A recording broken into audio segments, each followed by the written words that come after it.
Olá pessoal, vamos então começar o nosso assunto que está aqui no projeto que é o projeto do Grade. Esse assunto aqui é o nosso capítulo 12 do nosso programa detalhado.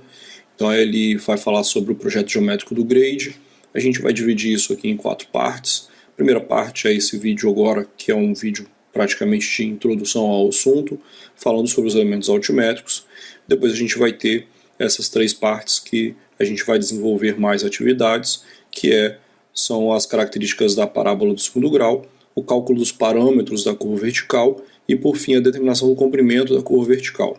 O objetivo dessa etapa do nosso curso, então, é fazer o dimensionamento do grade da rodovia dentro de um plano vertical.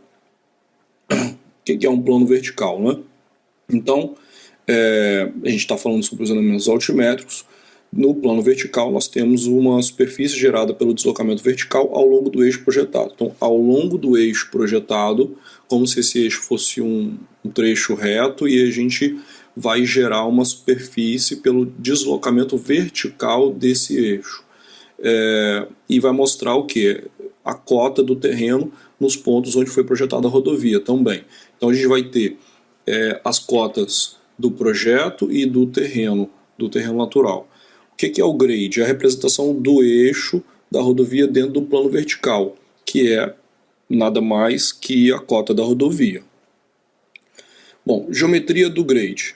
Então, a geometria do grade é feita por segmentos de retas de diferentes inclinações que se interceptam, formando vértices que são concordados por curvas. Então é bem parecido com a geometria do eixo, só que agora a gente está falando dos elementos altimétricos. Então são segmentos que vão se encontrar para poder fazer a diferença de inclinação, e aí nessa intercepção a gente concorda isso com curvas, que é chamado de curvas verticais.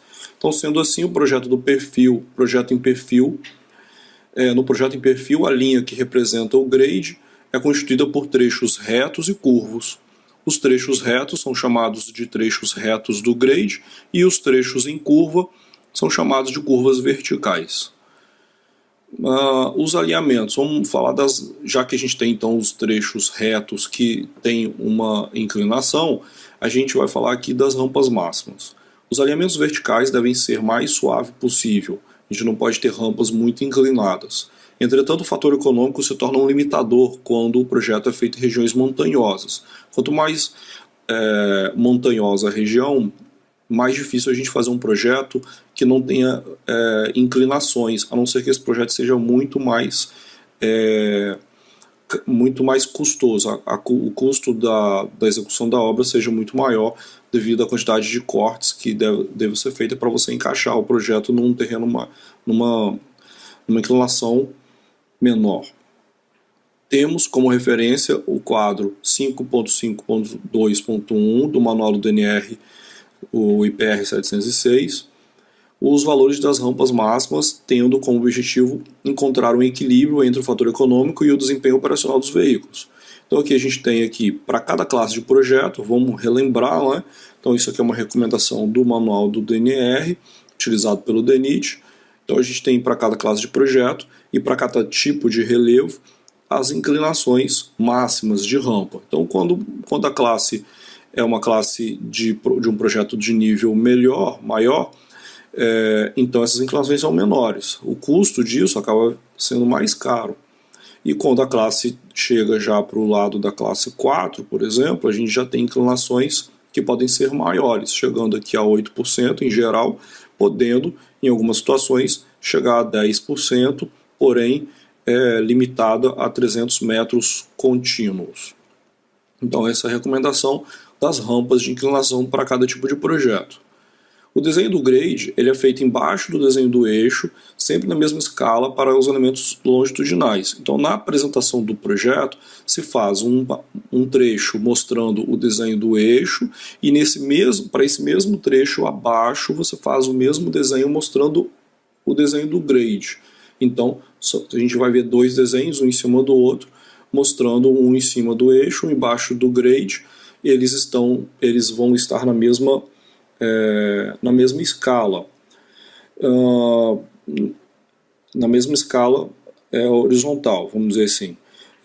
Em áreas rurais, a gente utiliza uma escala aí de 1 para 2.000, áreas urbanas uma escala de 1 para 1.000, e dependendo do tipo, se for interseção e tudo mais, a gente reduz ainda mais um pouco essa escala. E, mais importante dizer aqui, que convencionalmente utiliza-se a escala vertical 10 vezes o valor da escala horizontal para melhor visualização. Então pega-se a escala vertical e multiplica por 10. Então, se você andou 1 metro na escala vertical, representa a 10 metros na escala horizontal. Então vai fazer o gráfico ficar mais esticado nessa escala vertical, no eixo vertical, né? Bom, distâncias. No projeto em rodovias, as distâncias são sempre tomadas horizontalmente, não interessando eventuais referências às distâncias inclinadas. Então, quando a gente fala de distâncias em projeto de rodovia, a gente fala das distâncias entre os estaqueamentos. Então, cada vez que a gente passa por uma estaca, a gente percorre uma distância de 20 metros. Essas distâncias, elas são sempre tomadas horizontalmente, olhando em planta. Então, se você olhar tridimensionalmente, a distância ela vai acabar sendo um pouco maior se o trecho for inclinado, porque a gente vai estar percorrendo não só a distância na horizontal, mas também uma distância na vertical. Então, a gente tem a situação aí com relação às distâncias. E as inclinações? As inclinações são expressas tomando o valor da tangente que o ângulo dos trechos retos formam com a linha horizontal.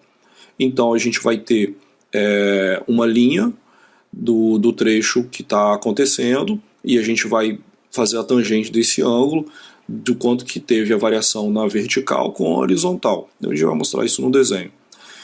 Podendo ser as inclinações ascendentes, descendentes ou nulas. É claro que aqui ascendentes ou descendentes no sentido do estaqueamento. E as cotas são expressas com precisão de 0,001 metros, ou seja, milímetros, e as declividades vão ser expressas com precisão também de 0,001%. Aqui a gente está mostrando, por exemplo, com relação a isso, aqui o estaqueamento. Então aqui a gente está indo da estaca 0 até a 14, então são 280 metros. Aqui a gente tem estaca 1 20 metros, aqui 40 metros e assim por diante. Então daqui a gente está nas cotas 102, 104, 106. 108, 110.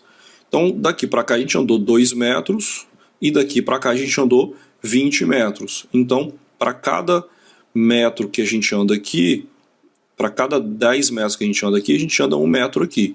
Então aqui deu 2 metros e aqui deu 20. Então a escala na vertical ela acaba ficando 10 vezes maior do que a escala na horizontal, para que essa visualização fique mais esticada e a gente consiga visualizar melhor. E aí a gente tem aqui o ponto de partida do início do trecho, aqui o estaqueamento mostrando o eixo na horizontal e as cotas, né? Nesse outro sentido aqui a gente vê as cotas de cada ponto do nosso projeto. Então aqui a gente tem um alinhamento, né, inclinado, mostrando aqui essa ligação e depois muda a inclinação. E para mudar essa inclinação a gente tem que colocar aqui no meio uma curva, que é uma curva vertical. Aqui, da mesma maneira, mudando novamente a inclinação e precisando de uma outra curva vertical. Então são os pontos aqui onde a gente tem a mudança de inclinação, são as interseções verticais 1 e vertical 2. E aqui, isso aqui está inclinado, e a inclinação é a tangente desse ângulo aqui, né, que faz com a horizontal. Então vai ser esse valor aqui dividido por esse, né, sendo que daqui até aqui, por exemplo, a gente vai ter aqui 100, 102, 104, 106, 108. Né? Então daqui até aqui a gente tem 8 metros e daqui até aqui a gente tem 4 vezes 20 vai dar 80 metros. Então 8 metros dividido por 80 metros vai dar uma inclinação aqui de 10%. E daqui para cá a gente faz o mesmo cálculo, né, passando por aqui, a gente tem uma inclinação aqui de 6 metros e aqui uma distância de 4 para 12, 8. Então vai dar 160 metros, então 6 sobre 160 vai dar a inclinação, só que aqui é negativo, porque você está descendente no sentido do estaqueamento e aqui você está ascendente no sentido do estaqueamento, que seria positivo. E assim por diante. Bom, as curvas verticais elas podem ser côncavas ou convexas. No caso dessa situação aqui, ela está com a barriguinha para cima, então ela é convexa. Quando ela está com a barriguinha para baixo, ela é côncava. Então a gente vai ter aqui um trecho reto, depois a gente entra numa curva vertical para pegar um outro trecho reto, outra curva vertical e outro trecho reto. Então esses trechos retos eles têm uma inclinação, I1, I2 e I3, que nem está mostrando aqui, sendo que no sentido do estaqueamento, quando é ascendente, positivo, quando é descendente, é negativo, e assim por diante. Bom, e a gente tem os pontos, né, são os elementos singulares, os elementos do grade, ou os pontos singulares, né, que são os elementos do grade, que são os pontos de curva vertical, PCV. Então aqui a gente tem PCV1 da curva 1, PCV2 da curva 2. E o ponto de interseção vertical 1 e 2, e o ponto de tangente vertical 1 e 2. Então, sempre no sentido do estaqueamento, entrou na curva, saiu da curva e assim por diante. E aqui a gente tem aqui os parâmetros que são utilizados na curva vertical. A gente vai ter aqui uma curva vertical que tem um comprimento, que é um comprimento em planta, ok? No sentido do estaqueamento L, então não é esse comprimento aqui, é o comprimento no sentido do estaqueamento. Então é o L, sendo que a gente tem o ramo A e o ramo B da curva, então essa curva está se desenvolvendo aqui. Essa distância que a curva vai se afastar do alinhamento, a gente chama de flecha entre o alinhamento e o grade da curva, e a gente tem aqui a inclinação da rampa 1, da entrada da curva, e a inclinação da rampa 2, da saída da curva. Ponto de curva vertical, ponto de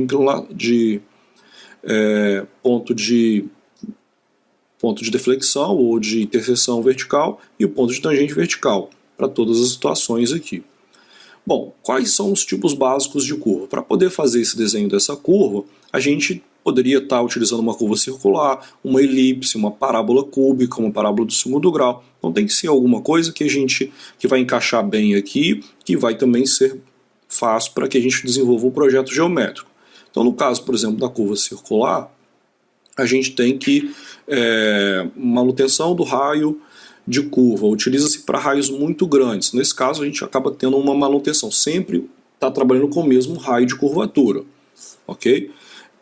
Obviamente, se a gente tiver raios pequenos, a gente precisaria de uma transição, então acaba se utilizando apenas para raios muito grandes. Elipse, dificuldade no cálculo e sem vantagens, então acaba sendo muito difícil para a gente fazer o cálculo dos pontos da elipse. Parábola cúbica, pode-se constituir uma curva de transição num dos pontos de concordâncias, ok, acaba entrando como uma transição, mas o que a gente utiliza para fazer a curva vertical é a parábola do segundo grau. É uma equação analítica simples, então é fácil de calcular qualquer ponto da curva. Oferece ao projetista a possibilidade de localizar os pontos de concordância entre as estacas inteiras, que são os pontos de entrada de curva e saída. Não se constitui em curva de transição. Ela não precisa de uma curva de transição, porque o desenho da curva da parábola do segundo grau, ela vai fechando, ela vai aumentando a curvatura conforme ela vai chegando lá no seu ponto de inflexão. Então ela vai fazendo essa variação da inclinação, vamos dizer assim, a derivada da equação do segundo grau vai ser a inclinação, que é a inclinação como se fosse do trecho em tangente, e a derivada segunda é a taxa de variação da inclinação, que é constante. Então a gente tem uma taxa de variação de inclinação constante. Então a gente não precisa de ter ali uma curva de transição. E a gente tem uma variação do raio de curvatura ao longo da parábola, que também ajuda nessa parte de transição. E por fim, é a curva mais utilizada em projetos e é recomendada pelo DENIT. Então a gente vai trabalhar dentro do nosso estudo fazendo as curvas aqui com a parábola do segundo grau.